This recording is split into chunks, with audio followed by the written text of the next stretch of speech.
Hello दोस्तों, मेरे प्यारे बच्चों, मेरा नाम रोहित है और मेरा ट्यूशन का कोचिंग एक्सपीरियंस करीब 8 साल है। ये वीडियो मैं ऐसे बच्चों के लिए बनाना जा रहा हूँ जिनके पास पैसों की कमी से या ट्यूशन अफोर्ड नहीं कर सकते हैं, वो आर्थिक स्थिति उनकी ठीक नहीं होती है या पैसों की कमी हो जाती है। तो ऐसे बच्चों के लिए वीडियोज़ मैं बनाने जा रहा हूँ। तो इन बच्चों को ये आप भी मेरा इसमें साथ देंगे कि ये वीडियो आप उन तक पहुंचाने में मेरा साथ दें। आज कक्षा 10 क्लास 10th की ट्रिग्नोमेट्री का बेसिक कंसेप्ट मैं यहाँ क्लियर करूँगा पूरा। चलिए शुरू करते हैं। चलिए, ट्रिग्नोमेट्री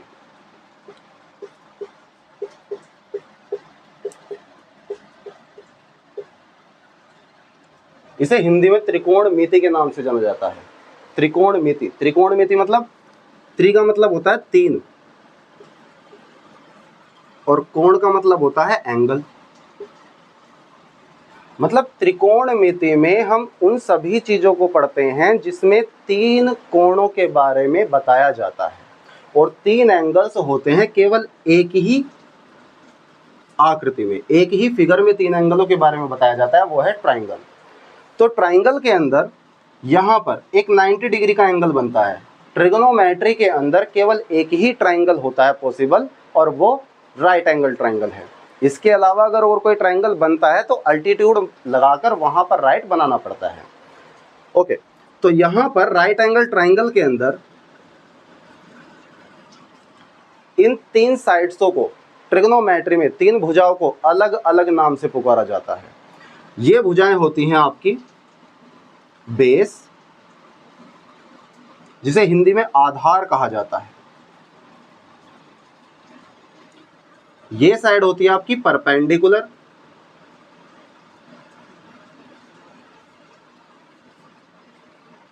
जिसे हिंदी में लंब कहा जाता है। ये होती है आपकी हाइपोटेनस, जिसे हिंदी में कर्ण कहा जाता है। पाइथागोरस नामक मैथमेटिशियन ने इन तीनों के अंदर एक संबंध स्थापित किया था। वो संबंध है आपका कि हाइपोटेनस का स्क्वायर इक्वल होता है परपेंडिकुलर के स्क्वायर के और प्लस बेस के स्क्वायर के। इसे हम पाइथागोरस थ्योरम के नाम से भी जानते हैं। पाइथागोरस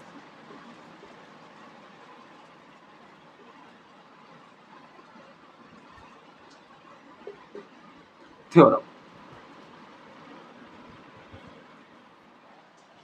पाइथागोरस थ्योरम के नाम से इसे ही जानते हैं कि हाइपोटेनस का जो स्क्वायर होता है वो इक्वल होता है परपेंडिकुलर के स्क्वायर के प्लस बेस के स्क्वायर के। अब इस रिलेशन को ट्रिग्नोमेट्री के अंदर कुछ ट्रिक से भी जाना जाता है, जैसे कि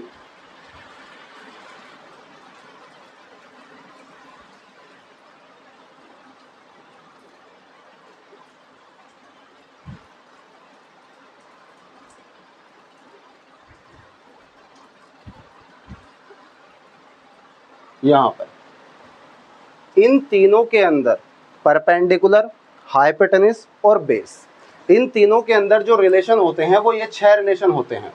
पंडित, बद्री, प्रसाद, हरि हरि बोल, सोना चांदी तोल।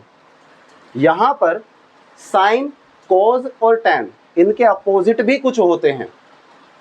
टैन ऊपर से, टैन का अपोजिट कोट होता है, कोज का अपोजिट सेक होता है और साइन का अपोजिट कोसेक होता है। ये मैं अभी लिखवाऊंगा सबको, आपको ये कंप्लीट लिखवाऊंगा इसमें। ये 3 इनके अलग अलग फॉर्मूलाज हैं जो अलग से आपको दिखाए जाएंगे। पहले इसका स्क्रीनशॉट ले लो जिसको लेना है।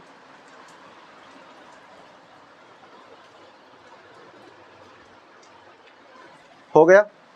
चलिए, इसके बाद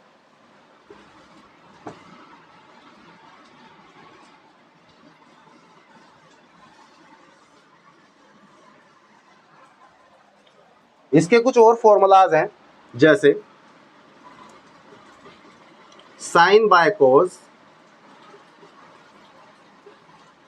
टैन होता है, कोस by sine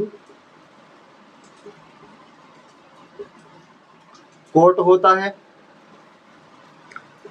1 by sine Cossack होता है, 1 बाय कोसैक साइन होता है, 1 बाय कोस सैक होता है और 1 बाय सैक कोस होता है।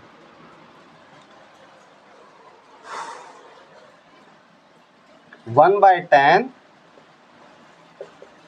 कोट होता है और 1 बाय कोट टैन होता है। ये कुछ फॉर्मूलाज हैं जिससे ट्रिग्नोमेट्री की टेबल बनाई जाएगी। ये फॉर्मूलाज आपको लर्न होने चाहिए।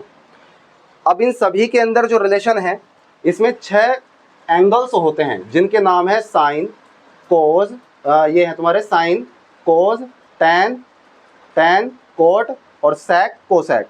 ये तुम्हारे सारे रिलेशंस होते हैं, ये फॉर्मूलाज तुम्हारे दिए जाते हैं। इनसे बनती है तुम्हारी ट्रिग्नोमेट्री की टेबल। ओके, अब ये टेबल कैसे बनती है, ये टेबल भी देख लो।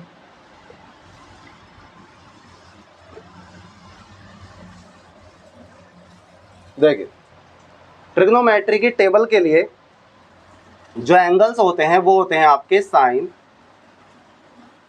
कोस, टैन, कोट, सैक और कोसैक। ये ट्रिग्नोमेट्री की टेबल के आपके कुछ एंगल्स हैं और इन एंगल्स के बारे में जानकारी दी जाती है तुम्हारी ट्रिग्नोमेट्री की टेबल में। अब ये टेबल कैसे बनती है,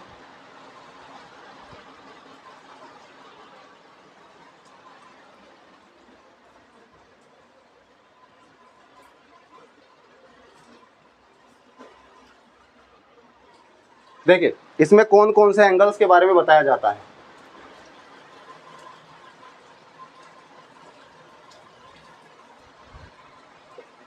ये बताया जाता है आपको 0 डिग्री के बारे में, 30 डिग्री के बारे में, 45 डिग्री के बारे में, 60 डिग्री के बारे में और 90 डिग्री के बारे में। इन 5 एंगल्स के बारे में बताया जाता है आपकी ट्रिग्नोमेट्री टेबल के अंदर। साइन की वैल्यू निकालने की एक ट्रिक होती है। क्या है वो ट्रिक? पहले इनके नंबर्स लिख लो 0 से 4 तक। 0, 1, 2, 3, 4। जो मैक्सिमम नंबर है उससे सभी को डिवाइड मार दो।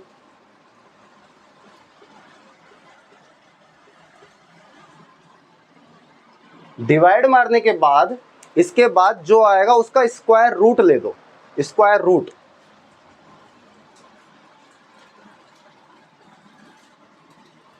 चलिए 0 को 4 से डिवाइड करते हैं तो 0 आता है और 0 का स्क्वायर रूट 0 ही होता है।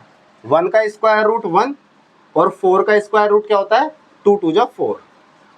2 का स्क्वायर ये हो जाएगा 2 1 जा 2, 2 2 जा 4। 1 का स्क्वायर रूट 1 ही होता है और 2 का स्क्वायर रूट 2 ही होता है। रूट 3 का स्क्वायर रूट 3 होता है और 4 का स्क्वायर रूट 2 होता है।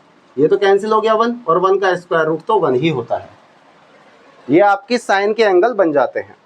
फिर कोस की एंगल निकालने के लिए आपको क्या करना होता है? इनका अपोजिट कर देना होता है। यहां से 1 यहां पर उठाइए, √3/2 यहां पर, 1/√2 यहां, फिर 1/2, फिर 0। मतलब बैक से स्टार्टिंग की ओर चलेंगे।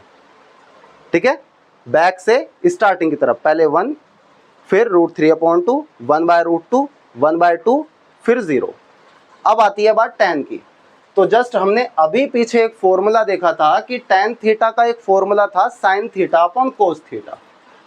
ये हमने अभी एक पीछे फॉर्मूला पढ़ा है कि sin θ/cos θ क्या होता है? tan θ। यानी कि sin को cos से डिवाइड मारना है। 0 को 1 से डिवाइड करेंगे तो 0 ही आएगा। ध्यान रहे, 0 को 1 से डिवाइड करते हैं तो 0 आता है, लेकिन 0 से 1 को डिवाइड करेंगे तो इन्फिनिटी आता है। ओके, यहाँ पर 0 को 1 से डिवाइड कर दिया तो 0 आ गया, यहाँ से इसको इससे डिवाइड करेंगे तो 2 से 2 कैंसिल आउट हो जाएगा, क्या बचेगा ऊपर 1, नीचे बचा √3, ऊपर बचा 1, नीचे बच गया आपका √3। ये तो 1/√2 से 1/√2 पूरा पूरा कैंसिल हो गया, 1 आ गया, यहाँ नीचे 2 से 2 कैंसिल हो जाएगा, ऊपर क्या बचेगा √3 और नीचे बचता है 1, 1 को हम नीचे लिखते नहीं है, और 1 को 0 से डिवाइड करेंगे तो क्या बनेगा इन्फिनिटी। इसके बाद फिर से वही ट्रिक कि बैक से आगे की स्टार्ट की तरफ चलेंगे, पीछे से आगे की ओर, फिर से इन्फिनिटी, फिर √3, फिर 1, फिर 1/√3 और 0। ठीक है, फिर sec की बात आती है। जस्ट मैंने अभी पीछे फॉर्मूला लिखवाया था, sec इज टू क्या होता है 1/cos, 1/cos, यानी कि cos का अपोजिट ही sec होता है, cos का अपोजिट ही sec होता है। तो cos कहां पर है, यहाँ पर cos यहाँ पर है, तो मुझे इसका अपोजिट करना है। 1 का अपोजिट तो 1 ही होता है, और √3/2 का अपोजिट क्या होगा 2/√3 होगा। ओके, 1/√2 का अपोजिट क्या होगा √2/1 होगा, लेकिन नीचे 1 तो लिखते नहीं है। फिर 2/1 का 1/2 का अपोजिट क्या होगा 2/1 होगा, लेकिन नीचे तो 1 लिखते नहीं है। फिर 0 का अपोजिट क्या होगा 1/0, और जब 1/0 बाय में 0 आता है तो वो बन जाता है इन्फिनिटी। ओके, इसके बाद में फिर से वही बैक से स्टार्टिंग की तरफ, इन्फिनिटी आ जाएगा, 2 आ जाएगा, √2 आ जाएगा, और 2/√3 आ जाएगा, और स्टार्टिंग का फिर 1 आ जाएगा। ये कंप्लीट ट्रिग्नोमेट्री मैंने आपको बनानी सिखा दी है, इसका यूज हम बाद में करेंगे। ओके, यहाँ तक का आपको complete syllabus, complete basic concept आपको क्लियर करना है। और अगर आपको वीडियो समझ में आ गई हो और अच्छी लगी हो तो लाइक करें, सब्सक्राइब करें और शेयर करें। ओके, बाय, अगली वीडियो मिलते हैं।